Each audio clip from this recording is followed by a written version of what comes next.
Bonjour à tous, j'espère que vous vous portez très bien. Aujourd'hui, nous allons revenir sur la tension palpable qui est en train de nuire au vestiaire du Barça entre Ronald Araujo, le défenseur catalan, et İlkay Gündoğan, le milieu de terrain barcelonais, qui fait suite notamment à la défaite du Barça et donc à l'élimination en quart de finale de la Ligue des Champions contre le Paris Saint-Germain. Déjà, première chose, je vais vous lire ce que dit Gündoğan peu après cette défaite. Donc la réaction, je précise, est à chaud de la part du milieu de terrain. Je cite Gündoğan. C'est difficile à dire. Je pense que dans ces moments cruciaux, il faut être bien sûr quand on intervient, quand on va chercher le ballon. Ce que je viens de dire, je ne sais pas si c'est français d'ailleurs, mais bon, bref.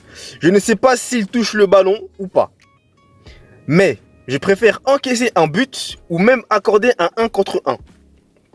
Je préfère donner au gardien la possibilité de l'arrêter, voire de lui donner le but franchement. Donc là, cette réaction-là a suscité la colère de Ronald Araujo qui a répliqué en disant ceci. Je cite, ouvrez les guillemets, je ne l'ai pas dit pour Gündoğan, mais ouvrez les guillemets. Je préfère garder ce que je pense pour moi. J'ai des codes et des valeurs qu'il faut respecter. Et, bon, je dirais ça peu à temps après, mais là, actuellement, c'est une cassure qui est en train d'avoir lieu au FC Barcelone, parce que très clairement, cette défaite est d'autant plus frustrante que le Barça avait la possibilité d'aller chercher cette demi-finale, d'aller chercher ce dernier carré, mais malheureusement, ils se sont sabordés un petit peu tout seuls. Et comme l'avait dit Yanis de l'émigré parisien, ce match-là s'est joué sur des détails qui ont été en faveur du PSG et contre le FC Barcelone. Et donc, avec cette tension qui rajoute de l'huile sur le feu au sein du Barça, Jules Koundé a tenu à rappeler l'unité et à dire sur un post Instagram, on perd en équipe, on gagne en équipe. Et ça, j'ai trouvé ça très beau et très bien de sa part de l'avoir dit, puisque oui, malgré cette élimination et cette frustration qui peut se comprendre, il ne faut pas non plus que tout le vestiaire soit impacté, puisque ça peut vraiment créer des mauvaises ondes. Surtout qu'il ne faut pas l'oublier, Xavi va s'en aller. Voilà, le Barça est en pleine reconstruction. Et ce n'est pas le moment d'avoir ce genre de tension-là. Et d'ailleurs, même, Gündoğan, il me semble, regrette même ces propos-là. Puisque là, il était à chaud. Donc clairement, quand vous êtes à chaud, que ce soit vous, que ce soit moi, ou peu importe. Voilà, on a des mots qu'on va dire qui vont être durs. Mais sur le moment, c'est clair qu'on ne s'en rend pas compte. Et peu de temps plus tard, voilà, Gündoğan, clairement... Là, il était plutôt posé. Je pense qu'il regrette ses propos.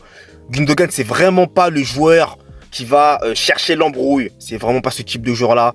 Donc, honnêtement, j'espère que ça va s'arranger entre les deux. Et même, il est prévu que Gündoğan s'explique avec Araujo quant à ces propos-là. Donc, j'espère que ça va s'arranger. Sergi Roberto est même rentré dans la danse. Voilà, je sais pas ce qu'il a dit exactement. Xavi aussi est rentré dans le conflit. Donc j'espère que ça ne va pas vraiment miner le vestiaire barcelonais. Mais tout ça pour vous dire, et pour conclure là-dessus, c'est que cette tension palpable là, eh bien on a une autre information qui est sortie.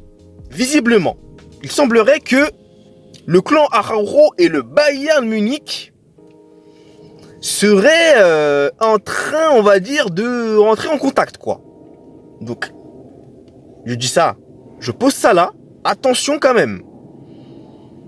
Parce que visiblement, cette embrouille-là aurait peut-être déclenché voilà, une certaine envie, j'ai bien dit une certaine envie, et je parle au conditionnel, probable de départ d'Araujo lors du prochain mercato estival. Rien n'est fait, je pose ça là, donc on ne sait jamais, mais en tout cas, le Bayern Munich, eux, sont toujours intéressés par le profil de Araujo. Et Araujo n'est visiblement pas aussi contre cette possibilité-là. Maintenant, je pense que si ils vont s'expliquer dans un premier temps avec Gundogan, eh bien les tensions s'apaiseront et puis le Barça aura pour vraiment seul objectif de terminer la saison deuxième du classement, j'ai envie de vous dire, puisque le championnat est quasiment, j'ai dit quasiment terminé. Il y a le Classico qui arrive ce dimanche, donc on verra bien ce qui va se passer. Mais ça sent pas de bon augure pour ce match, hein, vu cette tension qui est présente au sein du Barça. Mais en tout cas, j'espère sincèrement que tout va s'arranger. Les amis, c'est la fin de cette vidéo. Merci à vous de l'avoir suivi. Et nous, on se retrouve, comme à l'habitude, très vite pour de nouvelles vidéos. Allez, peace!